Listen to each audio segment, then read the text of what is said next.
Hello everyone, my name is Lori DeBolt, and I have to start this off by saying I am so sorry that I was even a feminist.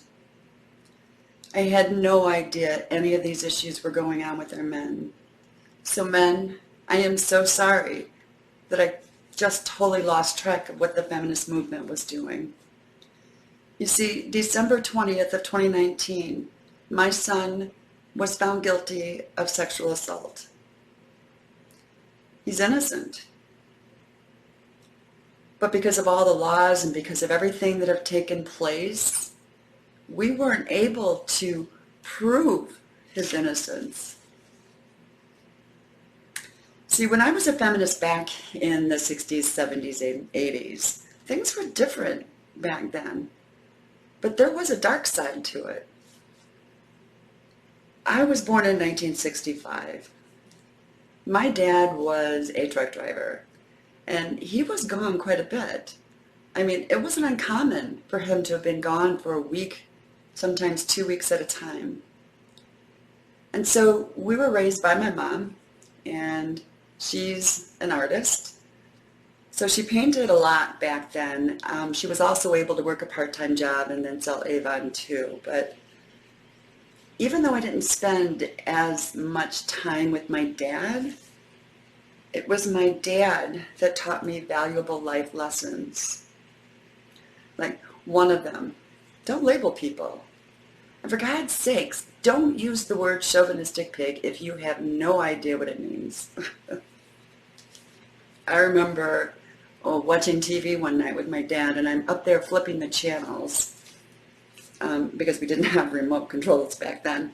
But I'm up there flipping the channels, and every single channel, there was something going on in Chicago. So there's breaking news about something in Chicago. Now back then I lived in the country, and we were surrounded by cornfields, and I didn't really care. And after I made that comment, my dad looked at me and he goes, "This isn't about your small little world. You need to open your eyes, Lori. There is a whole world that's happening out there, and the events that are happening out there are someday going to crash into your world if you don't do something about it and pay attention." I mean, back then, I didn't care. I just wanted to watch my show. I should have paid attention. Back then, the things that influenced me most was what was on TV and what was happening in my school. You see, back then, we heard a lot about burning the bra. Yeah, and as shy as I was, and a girl with very low confidence, I thought, that is cool. I want to burn my bra too. No idea what it was all about, but I wanted to burn my bra. And then, if you remember the commercials back then, some of you who are older might remember the commercial by Enjoli where the woman, the smart dressed woman, comes out and she sings about, she could bring home the bacon and she could fry it up in a pan, and she could never, ever, ever let her man forget he was a man.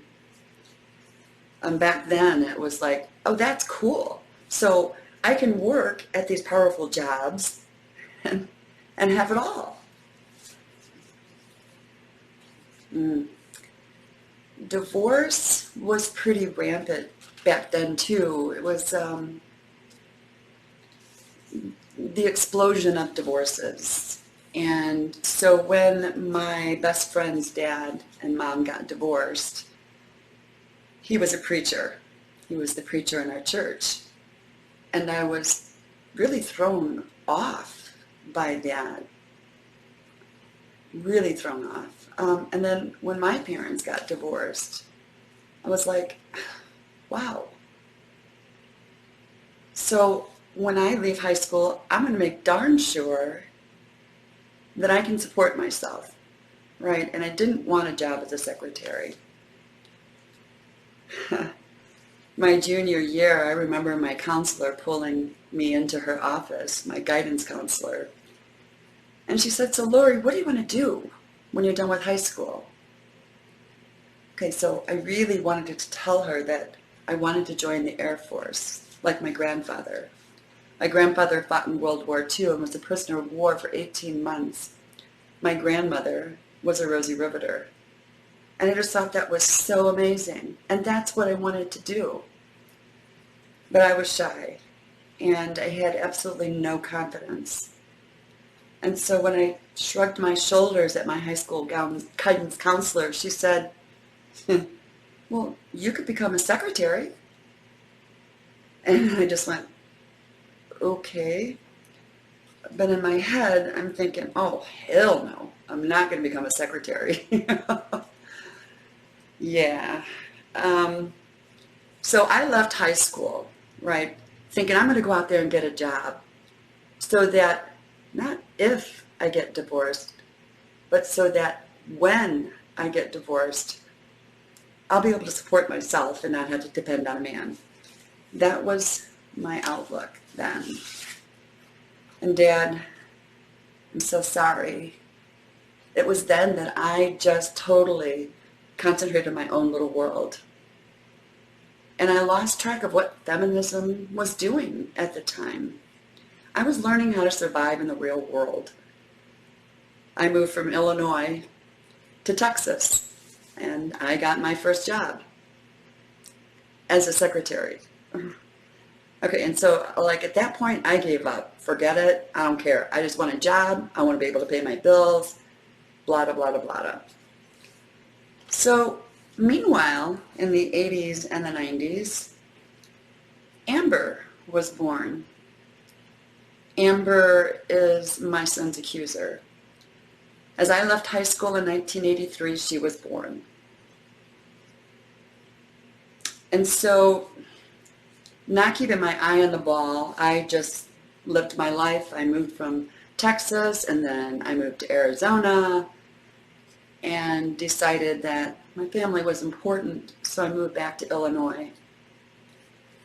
I met a man, got married, and got divorced. Long story, different story. And so I met another man, and I loved him a great deal. I still do.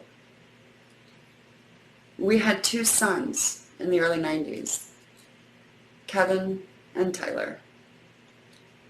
Kevin and Tyler entered their school years with girl power and zero tolerance. In other words, boy bad, girl good. And even then, I didn't look outside of my little world to see what was happening with feminism, even when it was hitting me in the face with the girl power and the zero tolerance. I didn't do anything. I had no confidence. I didn't know what I was doing. Back in the 90s, we had the Office of Violence Against Women created. It was the 80s and 90s that created the woman that accused my son and hurt me dearly. So let me take you to our accuser, all right? Her name is Amber, and that's as much as I can give you about her name. But back in the early 2000s, she was living in Minnesota, and she married a man, and they had a little girl. Now, this man wanted to do everything he could to raise and support his family. So he joined the Air Force. Yeah, that was cool. He joined the Air Force. He was willing to sacrifice his life for his family, his country. While he was away, his friends kept telling him, hey, she's violating the marriage. She is sleeping around with others. And he first, he wouldn't believe it until he got the Dear John letter. And he said that that was the hardest time in his life, trying to get through training for the Air Force, knowing that his wife was screwing around. They ended up getting divorced, and somewhere around, 2012 or so, she took her daughter, their daughter, and she moved to Illinois, my state. I talked to that father, and he had no more money left after the divorce to fight. He had very little contact with his daughter. She made sure that all of the phone calls and all the texts were closely monitored by her, so she cut them off in a minute. Sometimes she wouldn't even answer the phone so that he could talk to his little girl. After she moved to Illinois, she met another man. This is victim number 2. They fell in love, and she got pregnant with her second little girl. Shortly before the marriage, though, he found out what she was like, and he broke off the engagement. And what did she do? She stole $10,000 of his and moved back up to Minnesota. But this man had money at the time, and he filed an emergency court order, and the court ordered her back to Illinois. Ever since then, they've had ongoing custody issues. He just wanted peace. He just wanted his daughter to know both parents because it was about his little girl. She wanted war. She wanted war, and it dragged him down to where now he has no money left. And so let me tell you about her third victim, my son, Kevin. June 23rd, 2015, my sons lost their father to suicide. It was my youngest son that came home and found him. Losing their dad to suicide just crushed their world, crushed mine. We were divorced at the time, but he was my parenting partner. Anyway, 6 weeks after their dad committed suicide, Kevin, my oldest, the one that's been accused, went to a party. And this is where he met Amber. He was 23 at the time, and she was 32. They hit it off right away. I mean, there are witnesses saying that they were on the patio, knee to knee, and talking for the majority of the night. She had invited him to stay home with her that night and said that she would give him a ride back home in the morning. Well, sometime during the night, she had left the party for a few hours, and then she came back to the party, and it was late. And it's there where she hooked up with my son again, and she led him back to her condo. My son said that she opened the door, made sure her 2 little girls, who were then 4 and I think 11 or 12 at the time, she wanted to make sure that they were in bed. Once they were in bed, she came back out and pulled him in to her bathroom. She seductively removed his clothes and took off her own, pulled him into the shower where they had consensual sex. After that, they crawled back into her bed and went to sleep. In the next morning, when she woke up, okay, there's my son with her, and somehow the 4-year-old little girl had crawled back into bed. And so she picked the 4-year-old back up off the bed and put her on the couch.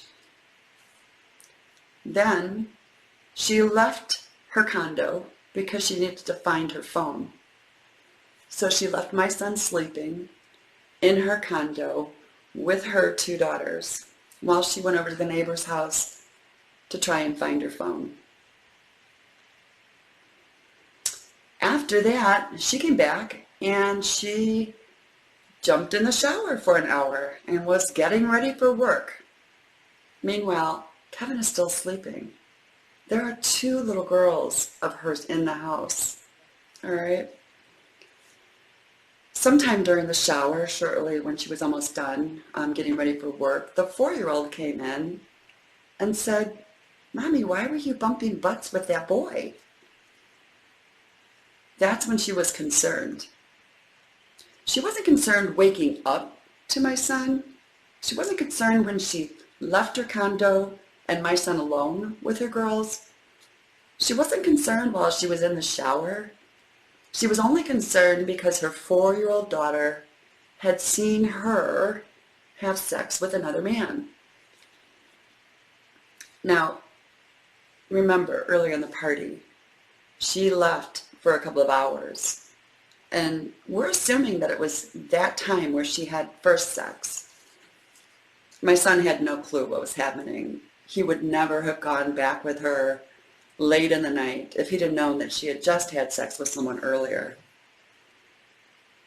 Now remember also that there's custody issues going on with the second father, right? It was his visitation night. She had to drop him off, and she was worried about her little girl telling her dad about her mom bumping butts in bed with another man.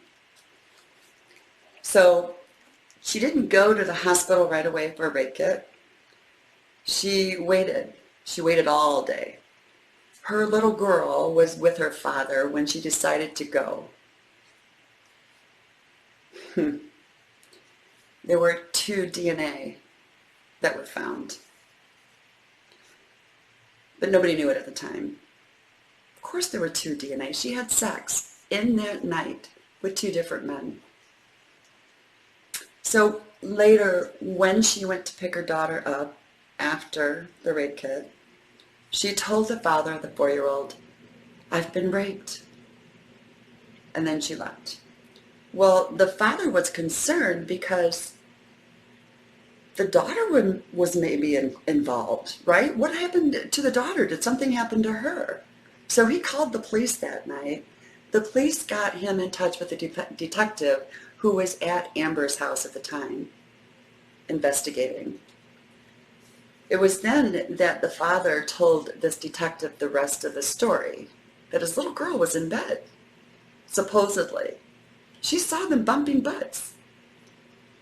It was at that time the officer, the detective, told Amber, "You need to take your child in." Like, I'm sure he's thinking, why didn't you do that before? None of us knows why she didn't do it. Well, let me take this back. We all know why she did it. Because she wasn't raped. She was just trying to save her butt.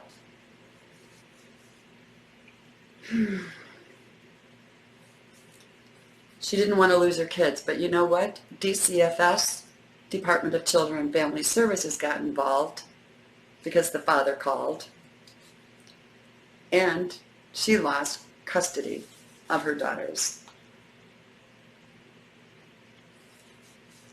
So the father of the youngest one got custody of the 4-year-old. Now the father up in Minnesota, he had no clue. She didn't tell him everything that was happening. He didn't find out that she had lost custody until this spring when I talked to him about it. The older girl, his daughter, stayed with the grandmother in Minnesota, and he told me that if he had known that that was happening, he would have fought for custody. But he had no clue. And now, in 2019, Amber has accused the father of the little girl of choking their girl. There's no medical records. I've looked at the police reports. There is nothing. In fact, on TikTok, 2 days later, this little girl is on TikTok and she has no choke marks. She doesn't look afraid, and she looks perfectly normal. It's been over 1.5 years now since this man has seen his little daughter. They're still fighting it in court. He has absolutely no money for an attorney. And this has just been dragging on, and meanwhile, he's cried to me. He just wants to see his little girl. He just wants to be her dad. But Amber won't let him. And there's possibly a 4th victim. Just in the springtime, Amber had posted some pictures about getting a puppy from her boyfriend, Scott. But in July, we see a new man that she's now engaged to as of July, and this man is from Minnesota. So you see, she's trying to get back to Minnesota, and we're positive that once she's there, that man will be the fourth victim. The 80s and the 90s were toxic, and I took my eye off the ball and didn't even see all of this happening. Let me tell you about our trial. This was our judge's first trial. She was the assistant prosecutor in the Laquan McDonald case. She fought against the officer. The prosecutor educated the jury on the Me Too movement. Illinois rape shield laws would not allow us to bring in that second DNA. The judge, and I believe very incorrectly, stated, you cannot bring up her past. And we were like, wait a minute. The second DNA happened between 10 p.m. and 6 a.m. that night where she claims my son raped her. How can we not bring that in? But we couldn't. Nor could we talk about the motive for Amber lying. She was worried about the fathers getting custody of her daughters. DCFS took her daughters away that night. She lost custody because of that night. She was not properly supervising them that night. But the judge said we couldn't bring that in. I'm like, that's her motive. There's more. There's prosecutorial misconduct and witness tampering. The eldest daughter stood and testified that she saw my son come home early with her mother and help her into the shower because she was sick. But actually it was some other guy and some other girl that did that. It wasn't my son. The mom, a week before the trial, had coached her daughter and said, you've got it wrong. It wasn't this guy and this woman. It was Kevin. So Kevin, you saw Kevin do this. You saw Kevin come to the house when I was taking a shower early at around 10. So she got on the stand and said, it was Kevin. It wasn't Kevin. It was some other guy. Witness tampering. Well, this same girl was supposed to identify the defendant. And this is where we have prosecutorial misconduct. The prosecutor asked her to identify who in this room is Kevin. She looked across the whole courtroom. She looked at the front where my son was sitting with his attorneys. She looked through the galleys. She looked everywhere from left to right and began to focus on someone towards the back. And just as she was about to raise her hand and point, the prosecutor stopped. We objected. We wanted him to finish identifying the defendant. The judge overruled and said he can do his questioning however he wants. So he goes on to ask her other questions. And then he's getting ready to ask her to identify. And he's motioning with his hand. Do you see the defendant here? He's pointing right at the table where my son is sitting with the attorneys. Do you see the defendant here?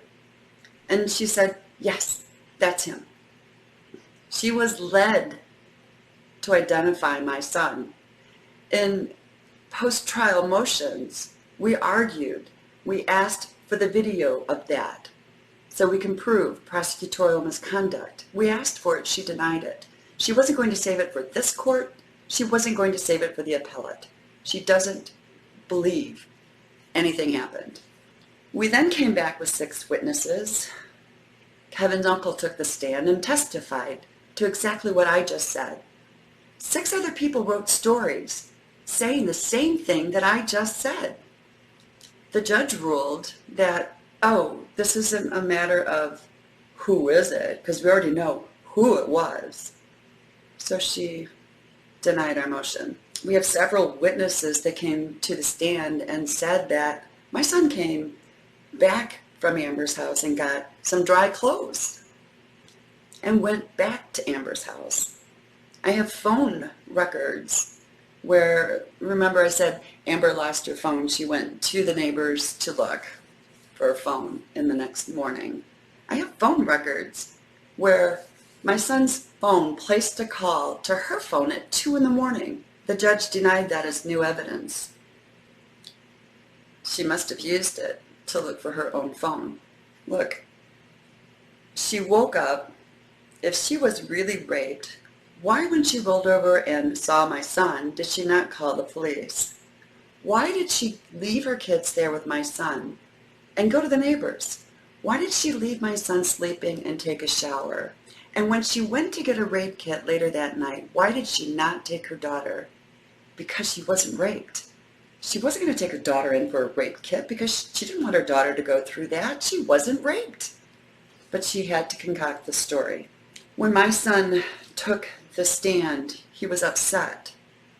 He was upset because he was accused of something he didn't do. We had to take this all the way to trial. I had to spend thousands of dollars. He was upset. He told his story, and he was angry, and I don't blame him. We were angry too. We thought this trial was finally going to be the one to prove his innocence. And so the jury bought her story. Her story? She got on the stand and said, hey, I wasn't drunk. I was walking fine all night long. I went home at 10 o'clock and I went to bed and I didn't wake up until 6. Wait a minute. She slept through two sex incidences? She slept through 2? When the judge read the verdict,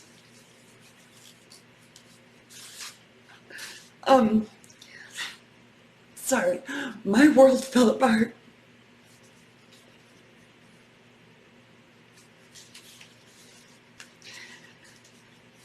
My little world fell apart because I wasn't paying attention to the issues out there. And I'm sorry. Feminism is on steroids today. And it's horrible. And you women are killing the men that I love, that we love. Let's go back to 2017. We have Emily Linden. Oh my God, Emily Linden is a Teen Vogue columnist. Teen Vogue, you know, the magazine that our teens read. She's quoted on Twitter as saying, Emily Linden, she's quoted as saying on Twitter, I'm not at all concerned about men losing their jobs over false accusations of sexual assault and harassment. ... Sorry. Emily, sweetheart, men are losing more than their jobs. Our men are losing their lives. Our men are committing suicide over false accusations. Our men are spending years in prison for something they didn't do. And you're sorry? And you don't care. Let's go back to Twitter, 2017, and Alyssa Milano. Me too. Oh. So this Alyssa would have me say that what happened to me when I was working as a secretary was rape, was sexual assault. No. My boss tried to kiss me one night. And I said, no, I have a boyfriend. I'm not interested. The Me Too movement would have me say, oh, I'm going to the police. I was sexually assaulted. BS. No. In 2020, Tarana Burke of the Me Too movement had a Zoom conference with a bunch of other women's groups. And they were still putting together the survivor's agenda. And I thought, oh, this would be interesting. So I joined that early planning session on Zoom. And I posed a question to them. And I said, are we ever, in this Me Too movement, are we ever going to include our men that are sexually assaulted and abused? And I didn't think that they would take my question, but at the end, the very end, Tarana Burke took my question and admitted to doing a bad job of representing men who have been sexually assaulted, and that going forward they would try harder. I wasn't holding my breath. Just the other day I was invited to the survivor's agenda again, and their goal? They want Me Too everywhere. They want Me Too in our schools. No, Tarana, you're not going to get those movements into our schools. There's been enough damage done, and you've done no justice to the real victims of rape. Let's go to Illinois, the state where I live. In January of 2017, they passed the Illinois Sexual Assault Incident Procedures Act. Some groups got together in 2016 and wanted to find a way to increase and to encourage women to come forward to report sexual assault. And so part of that law is that by January 1st, 2020, everyone in the law enforcement organization would take training, mandatory training that they had to complete. And so I was interested to figure out, okay, what kind of training are we going to give them? And so I looked to the training organizations that offered training for this mandatory training, and I found an organization that did, and that organization is the End Violence Against Women International. And I thought, wow, okay, we have a women's group going to teach our law enforcement officers about sexual assault. One class in particular caught my eye. The name of that class was False Reports. I thought, whoa, okay, so maybe they're not so bad. Let me take a look at this. So I read the rest of the title of the class. Let me just read it to you. False Reports. Moving beyond the issue to successfully investigate sexual assault. I took that class. Every single page in that module had at the bottom, start by believing. I looked to see who created that module. It was created by Joanne Archambault, Kimberly Lonsway, and Alan Berkowitz. And let me tell you about those three. Alan wrote a book called Sexual Assault in Context, and it addresses the undesirable aspects of masculine culture. He wanted to engage men as allies in ending violence against women. He's one of the authors of this class. The other author is Dr. Kimberly Lonsway. She's an Illinoisan. She provides expert witness services related to sexual violence. She advises researchers and policymakers and the media about sexual assault. In 1994, she wrote a paper, and it's Rape Myth.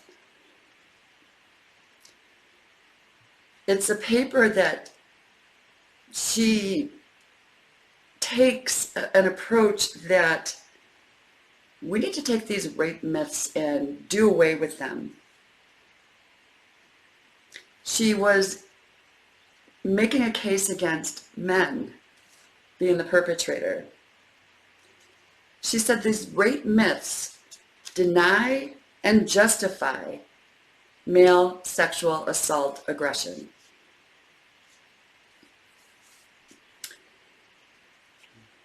That was Kimberly Lansway. Let's talk about Joanne. Now, she's the CEO of End Violence Against Women. She's a retired sergeant of the San Diego Police Department. Her last 10 years there, she supervised the sex crimes unit, where thousands of felony assault, sexual assaults are prosecuted every year.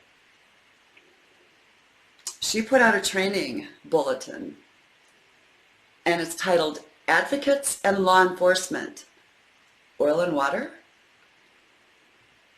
She wrote this because in her traveling seminars, she demanded that advocates be able to work with law enforcement agencies when it comes to sexual assault. And she was met with resistance. In one of her speeches, one of the prosecutors stood up and strongly fought against it. I want to know who that prosecutor is. I want to give him kudos. After one of her speeches, a group of officers talked to her afterwards, and they were asking her about why would we have advocates and officers work together? That's like oil and water. It doesn't mix. She didn't like that. And she used her feminine power to guilt them by talking about, well, the low numbers of women in the law enforcement. And so she wrote that training bulletin about the oil and water and tried to prove her point that, yes, advocates for victims should work with law enforcement. And so she wrote this false accusations, getting beyond the issue module. Let me tell you more about the End Violence Against Women International. I looked at their tax documents for 2019, and what I found was astounding, outrageous. Joanne is the CEO, and she made, in 2019, as a retired sergeant, she made $155,000. The second highest paying person there is Kimberly Lansway. And in 2019, she made $124,000. Other wages during 2019 were $514,306. The Violence Against Women, the office, gave them a grant in 2019 for $1,329,708. And Illinois is using the modules that they build to bias investigations, to tell our police officers, believe the victim. Yeah.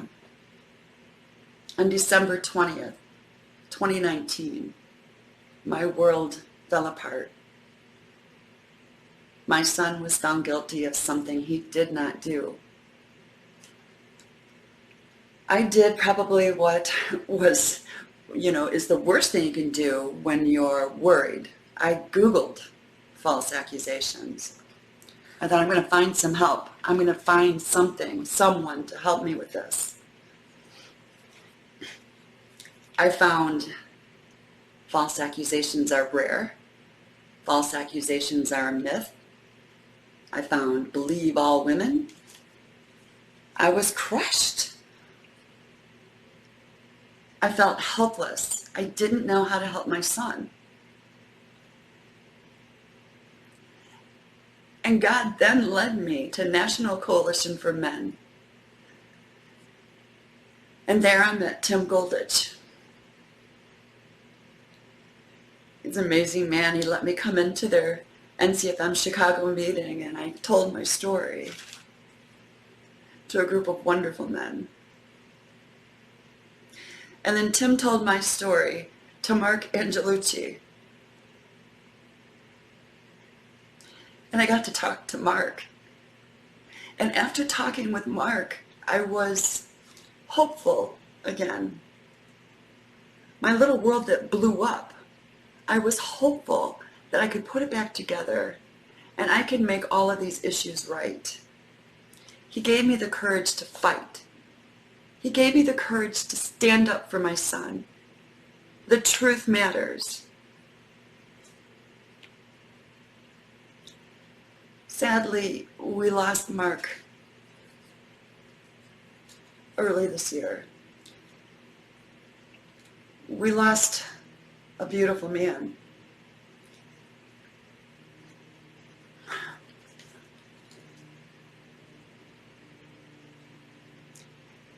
Meanwhile, God, Mark, I love you.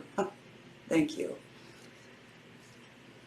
Meanwhile, I went to the NCFM website and I posted a comment. It was a long comment, and Harry Crouch thought it was a great article.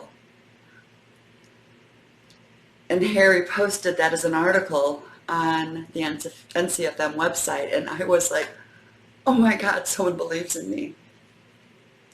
Later, I joined NCFM Chicago. And guess what? They made me secretary. If you think back, high school, where I didn't want to be a secretary. My first job was a secretary. I didn't want anything to do with it.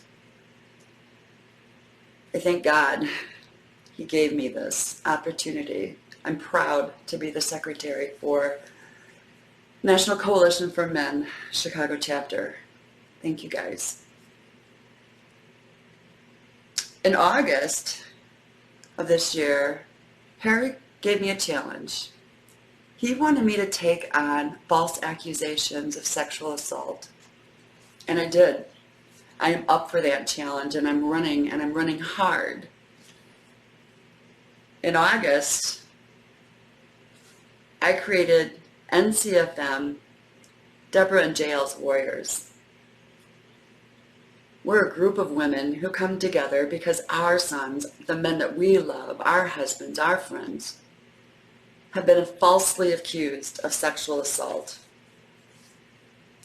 If we think about Deborah and Jael, the name is kind of fitting because back in biblical times, Deborah was a judge, and she was married to Barak of the Israelites. Sisera and his army were going to come in and destroy Israel. And Deborah, who was the only judge mentioned in the Bible, stood up and said, we have to fight against him. And Barak said, okay, woman, go do what you need to do. So she went with them into battle. And it was Jael who actually took Sisera down by stabbing him in the head with a 10 spike. Now, we're not going to be stabbing people in the head. But I thought it was fitting in that Deborah and Jael successfully saved the Israelites. And they enjoyed peace for 40 years after that. And so the women's group that I've created, we're up to 12 now, and we haven't even published anything yet, but we are a support group, an action group. We're sharing our pain, warning others, and we are going to change these laws that are against our men. We're going to change these stereotypes that are killing our men. And if we have it our way, we're going to defund and dismantle the Office of Violence Against Women. I have so many women in our group, and I wanted them to share part of their stories as part of this video. Unfortunately, didn't have enough time to get it all together. But I have Crystal in our group. She's the fiance to Jerry Cox. Out in Mariposa County, he was falsely accused. And now he's losing his land, all because of the corrupt world that's going on. You can look that up, Jerry Cox. It's a real story. NCFM supports him. My friend from school, Cam Brunswick, her son, who has a mental disability and the mind of an 8-year-old, has been accused of sexual assault falsely. He's innocent. We have Melissa McFadden from Missouri with us. Her son was falsely accused of sexual assault. He's spending 15 years in prison because of the woman that lied. I have Sissy from Florida, whose son was accused. And thankfully, the accuser recanted. But all of that publicity ruined his life. I have Carla from California. Her son was falsely accused. And because of all of that negative publicity, it is ruining his career. She's fighting that to this day. I have Katrina from Illinois, and she's giving us the high school perspective. See, when I was in high school, we called people a chauvinistic pig. That was damaging. But even more damaging today are the stories I'm hearing from Katrina about what girls are doing to boys in high school. The girls are accusing these boys of rape because that's normal to them.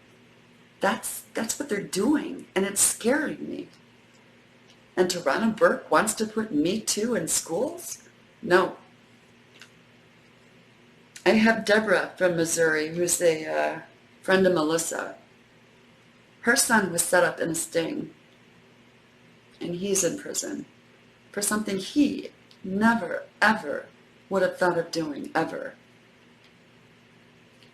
I have so many others that I'd like to talk about. But in wrapping this up, for now, I just want to say thank you, Dad.